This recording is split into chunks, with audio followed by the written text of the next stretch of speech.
Chapter 27. Snoddle-snot. I don't understand. He was here before, said Virgo. He's not in the house, said Aphrodite, running back to the circle of worried immortals. And I can't find Josie either. The back door was open. Athene and Hephaestus, search the farm for Josie, ordered Zeus. The gate was shut. She can't have gone far. The two gods nodded and ran off in opposite directions across the fields. It's been hours, said Virgo, looking gravely at Zeus. It's all my fault. I should have stayed with him. The jacuzzi isn't even that comfortable. I can't tell you where the bubbles went. I'm sure it'll all be fine, said Zeus unconvincingly. Where could he be? Look at me, Virgo shouted suddenly. It's not about you right now, babe, said Hermes. No, your app, said Virgo, returning the forgotten eye god to Hermes. You put Elliot on it, remember? You can find him.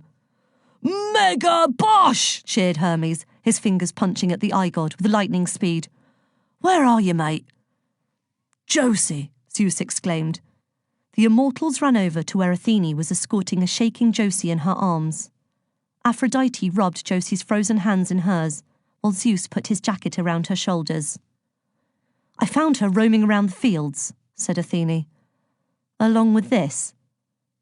Athene handed her father the discarded imperial crown, minus the Earthstone. They exchanged a worried glance. I don't. What have I done? Cried Josie, pulling at her hair as the tears ran down her face. In her other hand was the contract of sale for Home Farm. It says Where's Ellie? I can't find him. It's okay, Josie, we're here now, soothed Athene as Zeus gently took the papers from Josie's trembling hands. We'll find him, I promise. Oh, no, said Zeus, rifling through the contract. Poor Elliot. Why didn't he tell us? Let me see, said Athene, reading the document aghast. No!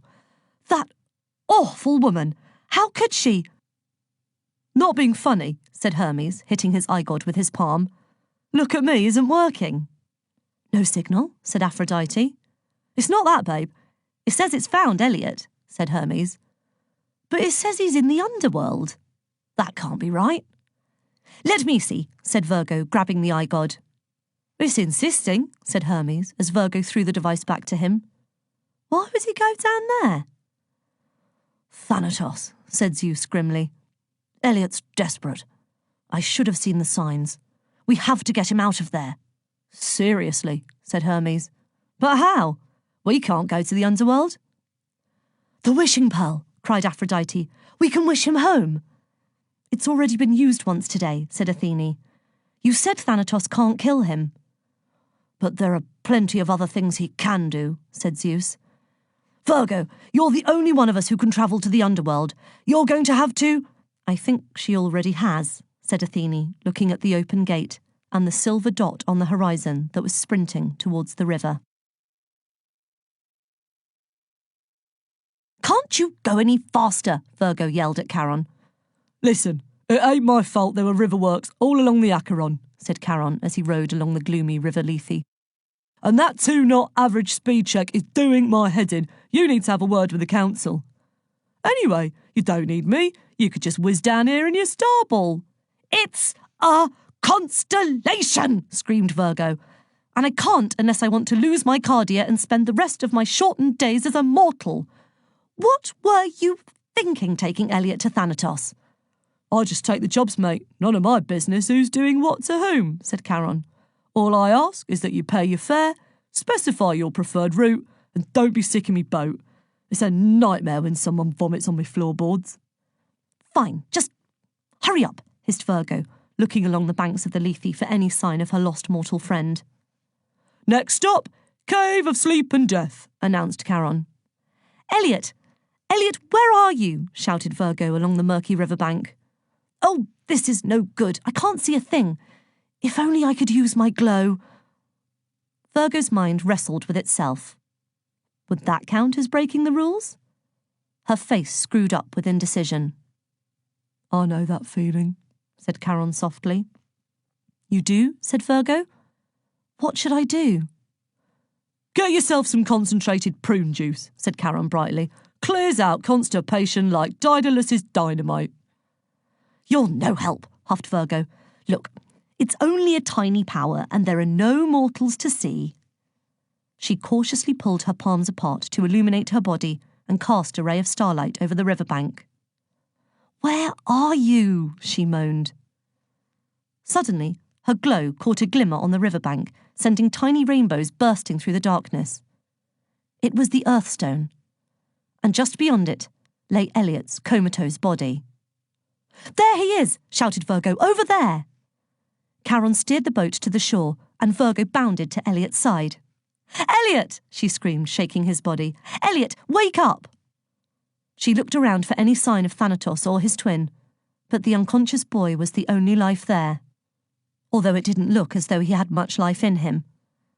Virgo turned Elliot over and slapped his pale cheeks, but he lay motionless in her arms. She put her face to his chest, an unpleasant sensation fluttering around her own. Her nose caught a scent, and she sniffed Elliot's face. Lethe water, she cried. I can smell it on his breath. We have to get him out of here before it's too late. How fast can he get back to Earth? You saw the state of the traffic, darling. Could take an hour or more, said Charon. He doesn't have an hour, cried Virgo.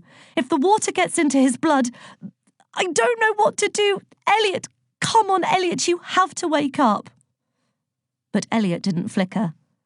He needed the gods. If Virgo was going to save him, she had only one option. It must be the right thing to do. Surely the council would understand. Oh, snoddle-snot, yelled Virgo. Throwing her arms wide, she transformed into her constellation, scooped Elliot up in her starry glow, whizzed past Charon in his boat, and raced through the realms at top speed. Elliot, shouted Zeus, seeing the unconscious boy floating down to home farm in Virgo's constellation. In a mad scramble of arms and hands, the immortals lifted Elliot down and laid him on the ground. He's drunk water from the Lethe, cried Virgo bleakly. I tried to get him here as fast as I could, but... We have to get that water out of him. Father, put your hands like this, commanded Athena, placing her hands on Elliot's ribs. When I nod, gently press down on his ribcage. As Hermes shot into the air to check that Josie was still safely in the farmhouse, Athena started blowing rhythmic breaths into Elliot's mouth, signalling to Zeus to pump his chest. Come on, Elliot, panted Zeus. Spit it out. Come back to us. The other immortals stood frozen around Elliot's body, barely drawing breath as Athena and Zeus tried to force the water of oblivion from Elliot's body. They looked on in desperate hope, watching for a flicker of consciousness, a movement, a sound, any sign that Elliot was going to wake up. But the pale boy lay comatose on the floor and gave not so much as a finger twitch in response to the gods' desperate efforts to revive him. After several endless minutes, Athena stopped her breaths. It's too late, she said quietly. Zeus put a heavy hand on her shoulder. Virgo hung her head. She was experiencing another unpleasant new sensation in her chest, a kind of hollow, twisting feeling that spread darkness around her body and forced drops of liquid out of her eyes. As the leakage ran down her face, she had never felt so suboptimal. A tear-stained Aphrodite forced her way to Elliot's side. Call that a kiss of life? She screamed wildly, pushing her father and sister out of the way.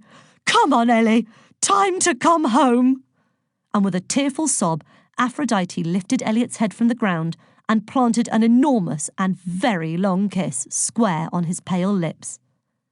Everything was silent, the still air broken only by Virgo's sobs. Zeus pulled her to him. He's at peace, he said gently. He's been through so much, said Athena, biting back the tears that shone from her brown eyes.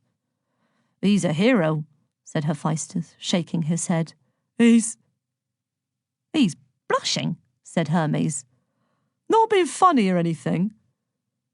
Everyone craned their necks to stare at Elliot's face. Hermes was right. The face that had been a sickly shade of grey just moments before was becoming steadily more scarlet, as if it were being filled from the chin with cherryade. Ellie, cried Aphrodite, breaking from the kiss. Ellie, are you there? With an almighty belch, Elliot sat bolt upright and spewed the lethe water volcanically out of his body. "Elliot!" screamed Virgo, freeing herself from Zeus's embrace and hurtling towards her friend, knocking him flying with a diving hug and impulsively kissing him on the cheek with relief. "I preferred it when she did it," croaked Elliot, still gasping for air and now rubbing a sore head from Virgo's enthusiastic welcome. "Ellie!" screamed Aphrodite, diving in as well to hug him senseless. "Epic bosh!" yelled Hermes, joining the fray. "Give the boy some air, for goodness sake," said a relieved Athene, wiping a tear from her eye. "Oh, what the heck!" And she too threw herself at the pile of people on the ground and gave Elliot a delighted squeeze. "Good show, old girl," said Zeus softly to Virgo, who beamed with pride. When Elliot was finally allowed to his feet, he slunk over to Zeus and handed him the earthstone with his eyes glued to the ground. Zeus lifted Elliot's chin and answered his guilty glance with a reassuring smile. Now was not the time for words. Not those ones. Hermes' eye god rang in the background. "Virgo, babe, call for you," he said. "It's the Zodiac Council." "Ah," said Virgo with a satisfied smile as Hermes projected the hologram of the council table into the evening air. "Calling to congratulate me, no doubt. Hello, everyone." "Virgo!" roared Pisces, with a look that didn't look very congratulatory at all. "I thought we made ourselves perfectly clear. You are forbidden from using your constellation powers." "I was. However," said Virgo, "it seems that you have developed a callous disregard for authority," huffed Aries. "The rules are there to be obeyed." "Yes, but," stammered Virgo. "There will be no more buts from you, young lady," shouted Taurus. "But I have a big butt." "You're not wrong," muttered Leo as the other Zodiac councillors sniggered behind their papers.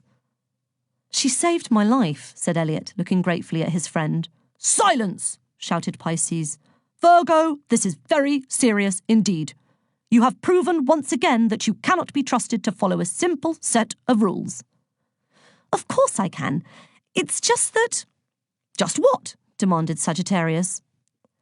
"It's just that, maybe sometimes, on certain extremely rare occasions when no other viable alternative presents itself, then, and only then, perhaps—" "Our rules suck," Virgo blurted out, immediately clasping her hand to her mouth. The council gasped in horror as Aphrodite and Hermes high-fived in the background. "I can see you have been spending too much time around mortals and their strange, lawless ways," said Scorpio. "Indeed," said Aquarius. "Well, let's see how you manage amongst them on a more permanent basis." "Now, hang on a minute," said Zeus. "She was only trying to—" "I'm sorry, Your Majesty," said Pisces, "but Virgo has left us no alternative. Or staples. We can't find a single one. Virgo, constellation of the Zodiac Council, and former guardian of the stationery cupboard, I hereby strip you of your cardia. You will be suspended from immortality pending a formal trial upon completion of Forms X4SUF, recategorizing of an immortal, VF4GL, breaking of an arbitrary rule, and GH74P, because we feel like it." "No, please," cried Virgo as a thin stream of stars appeared around her neck and unfastened her cardia.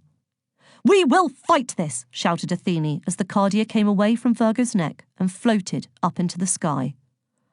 "Mate," said Hermes, trying unsuccessfully to grab it mid-air. "Give it back to her, you bureaucratic bumhead," yelled Aphrodite. "You can make your case at the trial," said Pisces. "But until then, Virgo will live her life as a mortal, with all the dangers and discomforts that it brings." But that's not fair," said Virgo weakly. "Life isn't fair," said Pisces as his hologram faded away, "as you're about to find out. Goodbye, Virgo."